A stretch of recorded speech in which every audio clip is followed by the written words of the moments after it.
Well, thank you very much, everybody.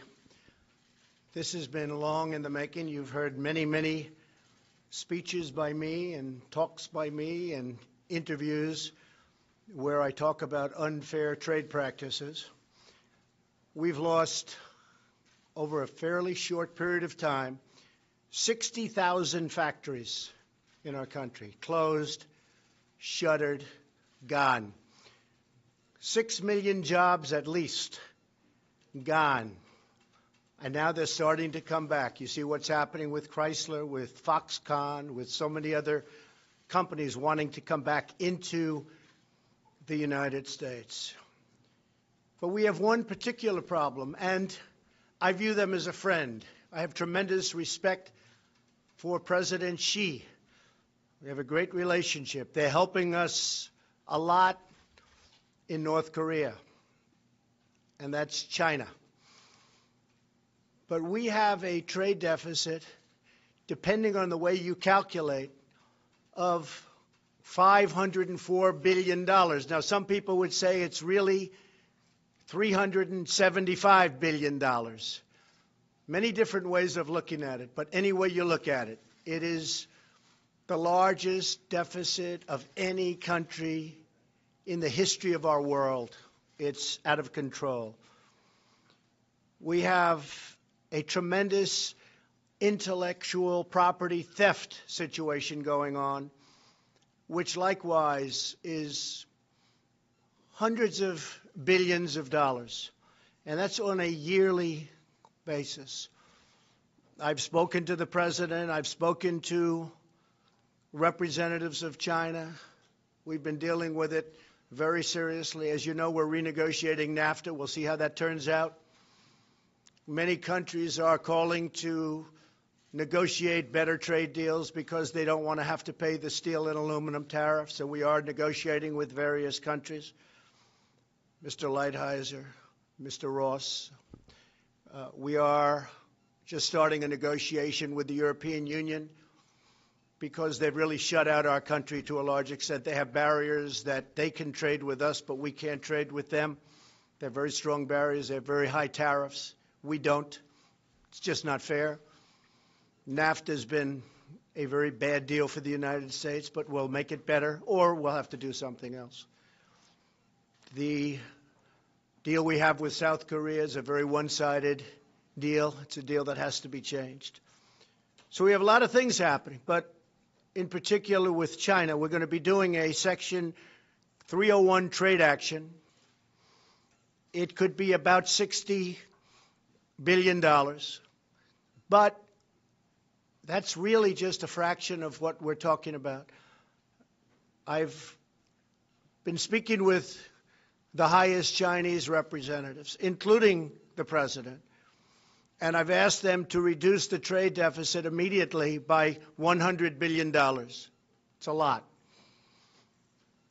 So that would be anywhere from 25%, depending on the way you figure, to maybe something even more than that. But we have to do that. The word that I want to use is reciprocal. When they charge 25% for a car to go in, and we charge 2% for their car to come into the United States, that's not good. That's how China rebuilt itself. The tremendous money that we've paid since the founding of the World Trade Organization, which has actually been a disaster for us. It's been very unfair to us. The arbitrations are very unfair. The judging's been very unfair. And knowingly, we always have a minority, and it's not fair. So we're talking to World Trade, we're talking to NAFTA, we're talking to China, we're talking to European Union. And I will say every single one of them wants to negotiate. And I believe that in many cases, maybe all cases, we'll end up negotiating a deal. So we've spoken to China, and we're in the midst of a very large negotiation. We'll see where it takes us. But in the meantime, we're sending a Section 301 action. I'll be signing it right here, right now. I'd like to ask Bob Lighthizer to say a few words about the 301 and where we are in that negotiation. And we're doing things for this country that should have been done for many, many years. We've had this abuse by many other countries and groups of countries that were put together in order to take advantage of the United States, and we don't want that to happen. We're not going to let that happen. It's probably one of the reasons I was elected, maybe one of the main reasons, but we're not going to let that happen. We have right now an $800 billion trade deficit with the world. So think of that.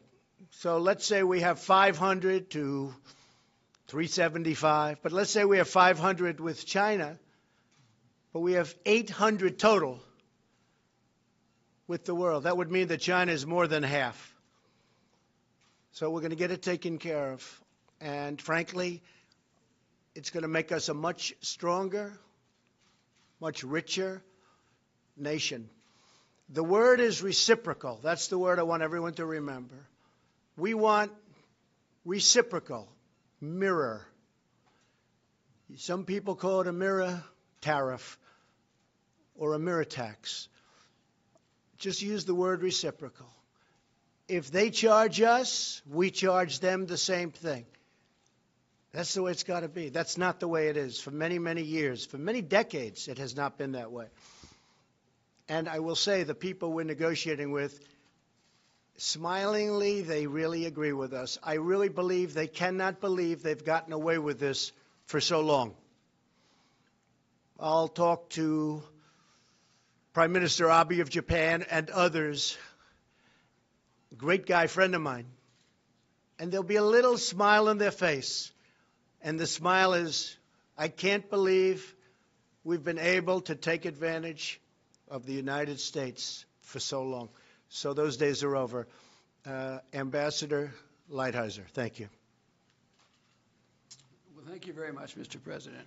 First of all, for those of you who don't know, Section 301 is a statute that gives substantial power, authority to the president to correct actions in certain circumstances where there's unfair acts, policies, or practices by our trading partners. In this case, the area is technology. Technology is probably the most important part of our economy. There's 44 million people who work in high technology areas.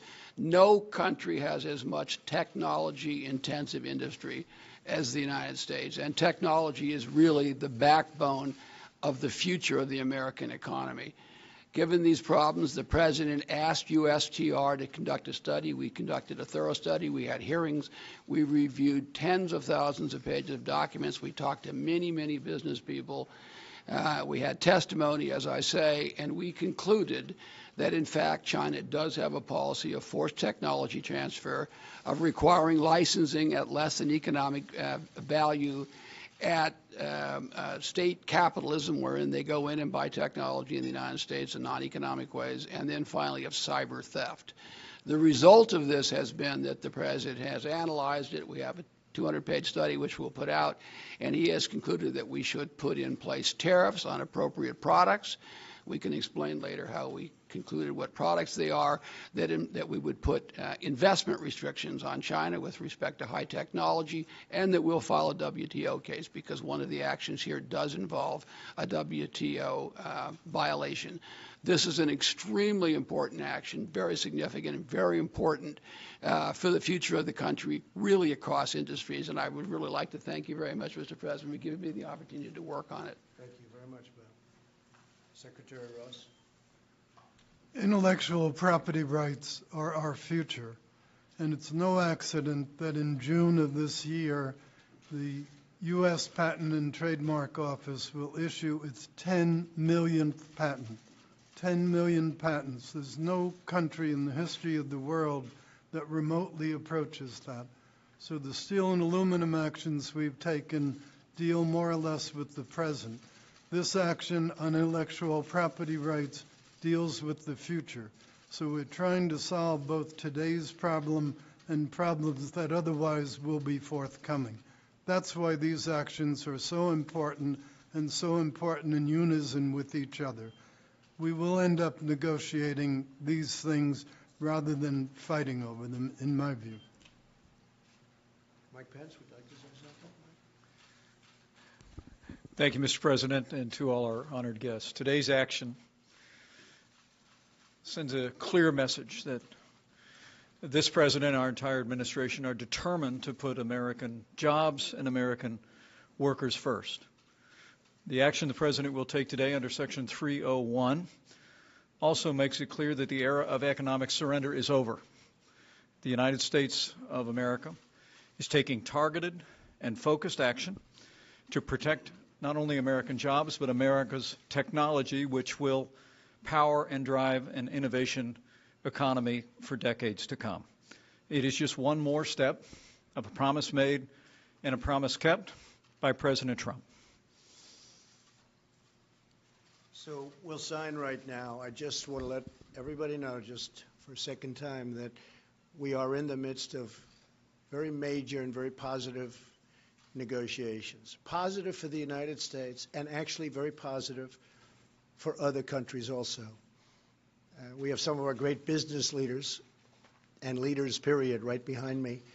I may ask Marilyn Lockheed, the leading woman's business executive in this country, according to many.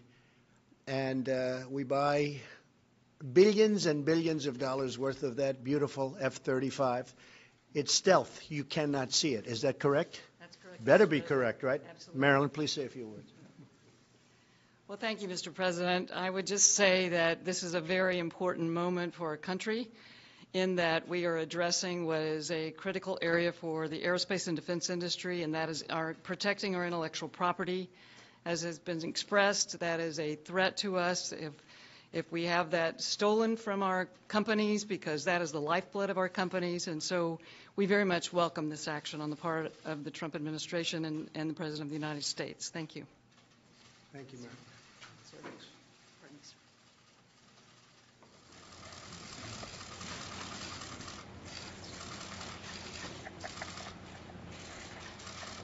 This is the first of many. This is number one, but this is the first of many.